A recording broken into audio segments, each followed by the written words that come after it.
الحمدللہ رب العالمین والصلاة والسلام علی اشرف الانبیاء والمرسلین نبینا محمد وعلی آلہ وصحابہ اجمعین، اما بعد۔ عزیز طلبہ، کتاب اصول ایمان فی ضوء الکتاب و سنہ سے درس کا جو سلسلہ چل رہا ہے، آج کے درس کا عنوان ہے تعویذ، گنڈا، کڑا اور دھاگا وغیرہ پہننے کا حکم۔ سب سے پہلے تعویذ، اس کی تعریف اور اس کا حکم بیان کیا جائے گا۔ عربی میں تمائم یہ تمیمہ کی جمع ہے اور یہ گردن میں لٹکائی جاتی ہے۔ تعویذ، گنڈا یا ہڈی وغیرہ نفع پہنچانے اور نقصان کو دور کرنے کی غرض سے عرب کے لوگ اسلام سے قبل زمانہ جاہلیت میں اپنی اولاد کی گردنوں میں نظر بد سے بچنے کے لیے لٹکاتے تھے، اور ایسا عقیدہ رکھنا کہ یہ چیزیں ہڈی یا کڑا یا تعویذ یا اس طرح کی چیزیں لٹکانے سے نفع پہنچتا ہے، نقصان کو دور کرتا ہے، اس عقیدے کے ساتھ کہ یہ نفع نقصان کا مالک ہے، ایسا اس طرح سے لٹکانا، ایسا کرنا کیا ہے؟ حرام ہے۔ نیز شرک کی قسموں میں سے ایک قسم ہے، کیونکہ اس کی وجہ سے اللہ پر سے توکل اور بھروسہ اٹھ جاتا ہے۔ انسان کا ذہن بھروسہ اور توکل اس تعویذ کی طرف چلا جاتا ہے اور اللہ پر سے توکل اور بھروسہ ختم ہو جاتا ہے، جبکہ نفع اور نقصان کا مالک کون ہے؟ اللہ تعالیٰ ہے۔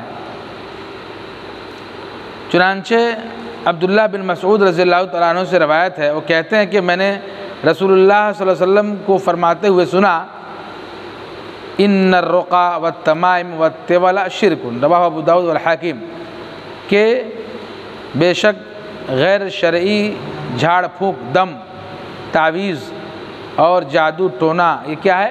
شرک ہے۔ اسی طرح سے عبداللہ بن حکیم رضی اللہ تعالی عنہ سے مرفوعاً روایت ہے، کہتے ہیں کہ من تعلق شیئا اکل الیہ، کہ جس نے کوئی چیز لٹکائی وہ اس کے حوالے کر دیا گیا، اس کے سپرد کر دیا گیا، گویا اس کا توکل اور بھروسہ اسی چیز کی طرف چلا جاتا ہے۔ اسی طرح عقبہ بن عامر رضی اللہ تعالی عنہ مرفوعاً، من تعلق تمیمۃ فلا اتم اللہ لہ ومن تعلق وداعۃ فلا ودع اللہ لہ، رواہ احمد والحاکم۔ عقبہ بن عامر رضی اللہ تعالی عنہ سے مرفوعاً روایت ہے کہ جس نے تعویذ لٹکایا اللہ اس کی مرادیں پوری نہ کرے، اور جس نے سیپ لٹکائی، جس کو اپنے سیتوا بولتے ہیں، اسے آرام و سکون نہ دے، یعنی جس نے سیپ لٹکائی اللہ اسے آرام اور سکون نہ دے۔ اسے احمد اور حاکم نے روایت کیا۔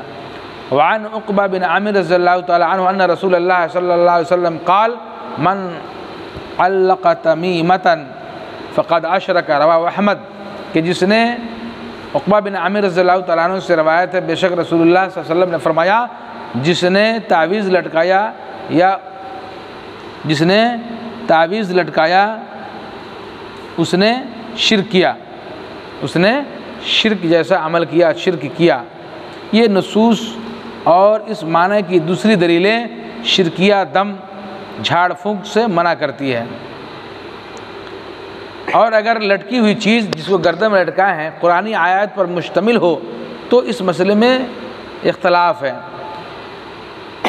چنانچہ بعض اہل علم نے جائز اور بعض نے عدم جواز کا فتویٰ دیا ہے، یعنی کچھ لوگوں نے کہا کہ جائز ہے، کچھ لوگوں نے کہا کہ جائز نہیں ہے قرآنی آیتوں کو گردن میں لٹکانا۔ نیز کہا کہ قرآن کو بغرض شفا لٹکانا درست نہیں ہے، اور اس کے جائز نہ ہونے، درست نہ ہونے کے 4 اسباب ہیں۔ نمبر 1، تعویذ سے متعلق عمومی عدم جواز اور منع کی دلیلیں موجود ہیں، یعنی بہت ساری دلیلیں ہیں جو قرآنی آیات اور دیگر چیزوں کو گردنوں میں شفا کی امید سے یا کسی اور امید سے لٹکانا جائز نہیں ہے، درست نہیں ہے۔ اس تعلق سے بہت ساری آیات، بہت ساری احادیث موجود ہیں۔ نمبر 2، ان ذرائع کا سد باب کرنا جس کی وجہ سے ممکن ہے دوسری چیزیں لوگ لٹکانے لگے۔ یعنی اگر قرآنی آیات کو لٹکانے کا حکم دے دیا جائے، یعنی جائز قرار دیا جائے، تو ہو سکتا ہے کہ قرآنی آیات کو لٹکانے کے آڑ میں کچھ دوسری چیزیں لٹکائیں جو شرکیہ ہے، کچھ ایسے کلمات لٹکائیں جو شرک سے بھرے پڑے ہیں، جنتر ہے، منتر ہے۔ تو اس وجہ سے سد ذرائع کی نقطہ نظر سے قرآنی آیات کو بھی گردنوں میں لٹکانے سے منع کیا گیا ہے۔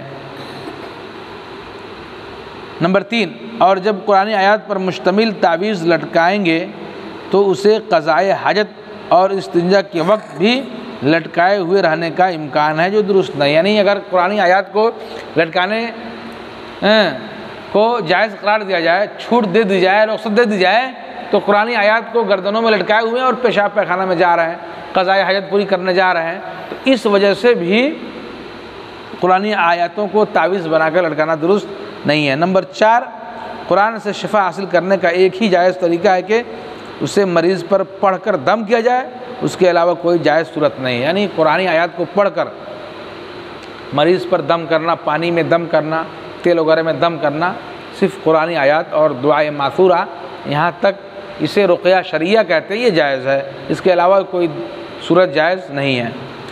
اسی طرح سے دوسری چیز جو جائز نہیں ہے، کڑا اور دھاگا یا اس جیسی چیزوں کو پہننا۔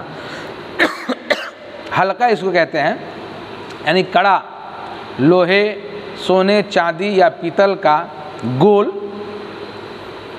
کڑا، گول دائرے میں بنا ہوا کڑا، اس کو حلقہ کہتے ہیں۔ اور خیط، یہ معروف مشہور چیز ہے، خیط مانے دھاگا، دھاگا اون یا کٹن کا بنا ہوا وہ دھاگا ہوتا ہے باریک، اسے دھاگا کہتے ہیں۔ زمانہ جاہلیت میں لوگ اسے لٹکاتے اور پہنتے تھے، اور یہ عقیدہ رکھتے تھے کہ یہ دھاگا پہننے سے نفع حاصل ہوتا ہے اور نقصان بلائیں ٹلتی ہیں۔ نبی کریم صلی اللہ علیہ وسلم سے اللہ تعالیٰ نے قرآن میں فرمایا، قُلْ أَفَرَأَيْتُم مَّا تَدْعُونَ مِن دُونِ اللَّهِ إِنْ أَرَادَنِيَ اللَّهُ بِضُرٍّ هَلْ هُنَّ كَاشِفَاتُ ضُرِّهِ أَوْ أَرَادَنِي بِرَحْمَةٍ هَلْ هُنَّ مُمْسِكَاتُ رَحْمَتِهِ قُلْ حَسْبِيَ اللَّهُ عَلَيْهِ يَتَوَكَّلُ الْمُتَوَكِّلُونَ۔ اے نبی صلی اللہ علیہ وسلم، آپ لوگوں سے کہہ دیجئے، بھلا بتاؤ کہ جنہیں تم اللہ کے سوا پوجتے ہو، عبادت کرتے ہو، اگر اللہ مجھے کوئی تکلیف پہنچانا چاہیں تو کیا وہ اس کی بھیجی ہوئی تکلیف کو ٹال دیں گے؟ ہرگز نہیں۔ یا اگر اللہ مجھ پر مہربانی فرمانا چاہیں، رحمت نازل کرنا چاہیں، تو کیا اس کی مہربانی کو، رحمت کو روک سکتے ہیں؟ تم کہو اللہ میرے لیے کافی ہے، اللہ میرے لیے، قل حسبی اللہ، اللہ میرے لیے کافی ہے، علیہ توکل المتوکلون، توکل کرنے والے اسی پر بھروسہ کرتے ہیں، اسی پر توکل کرتے ہیں۔ اسی طرح سے عن عمران بن حسین رضی اللہ تعالی عنہ ان نبی صلی اللہ علیہ وسلم رأى رجلا فی یدہ حلق من، یہ عمران بن حسین رضی اللہ تعالی عنہ سے روایت ہے کہ نبی صلی اللہ علیہ وسلم نے ایک آدمی کے ہاتھ میں پیتل کا ایک حلقہ کڑا دیکھا، تو آپ نے پوچھا، ما هذه، یہ کیا ہے؟ قال من الواہنہ، تو اس نے کہا کہ یہ بیماری ہے کی وجہ سے میں پہنا ہوں، میرے جوڑوں میں درد ہے، بیماری ہے، اس لیے پہنا ہوں۔ فقال انزاها، آپ نے فرمایا اسے نکال دو، آپ نے فرمایا اسے نکال دو، پھینکو، بے شک یہ آپ کی بیماری کو اور بڑھا دے گا، اور بڑھا دے گا، اور اگر تم اسی میں مر گئے، اسی حالت میں کڑا پہنے ہوئے حالت میں مر گئے تو تم کبھی بھلائی، فلاح و کامیابی نہیں پاؤ گے۔ رواہ احمد، اسے احمد نے روایت کیا۔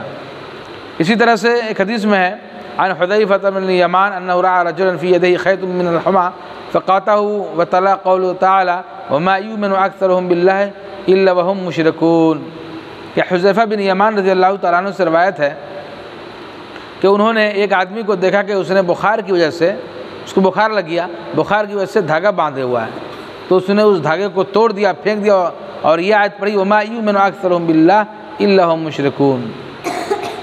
تو یہ ہے کڑا اور دھاگا سے متعلق، کڑا اور دھاگا اور اس جیسی چیزیں پہننا یا لٹکانا جائز نہیں ہے بلکہ حرام ہے، اور یہ عقیدہ رکھنا کہ یہ بذات خود مؤثر ہے، اللہ نہیں ایسا کرتا ہے، اللہ کے ہاتھ میں تاثیر نہیں بلکہ بذات خود اس حلقے دھاگے اور کڑے میں وہ تاثیر ہے، ایسا عقیدہ رکھنے والا شخص مشرک ہے، اللہ کے ساتھ گویا وہ شرک کرنے والا ہے۔ اس لیے عزیز طلباء، ہم جب گھروں میں جائیں تو گھروں میں بچوں کو کی گردنوں میں ہاتھوں میں اگر دھاگا کڑا تعویذ جنتر منتر وغیرہ دیکھے تو اس کو سمجھائے کہ یہ شرک ہے، اللہ تعالیٰ شفا دینے والا ہے، بیماری کو دور کرنے والا اللہ تعالیٰ ہے۔ اس طرح سے توحید اور شرک کی باتیں ان کو بتائیے، کیونکہ یہ بنیادی اور اہم چیزیں ہیں۔ اگر توحید درست نہیں ہے، انسان شرک میں ڈوبا ہوا ہے اور اللہ کا عمل کرے تو کوئی فائدہ نہیں ہے۔ اس لیے ان چیزوں کو اپنے سماج و معاشرے اور گھر سے دور کرنے اور بھگانے کی ضرورت ہے۔ اللہ تعالیٰ سے دعا کہ اللہ تبارک تعالیٰ ہمیں توحید کو سمجھنے، اس پر عمل کرنے کی توفیق عطا فرمائے، اور شرک جیسی قبیح بیماری سے، تعویذ، دھاگا، حلقہ، کڑا، جادو اور ٹونا جیسے شرکی اعمال سے بچانے کی توفیق عطا فرمائے۔ وصلی اللہ علی نبینا محمد وعلی آلہ وصحابہ اجمعین۔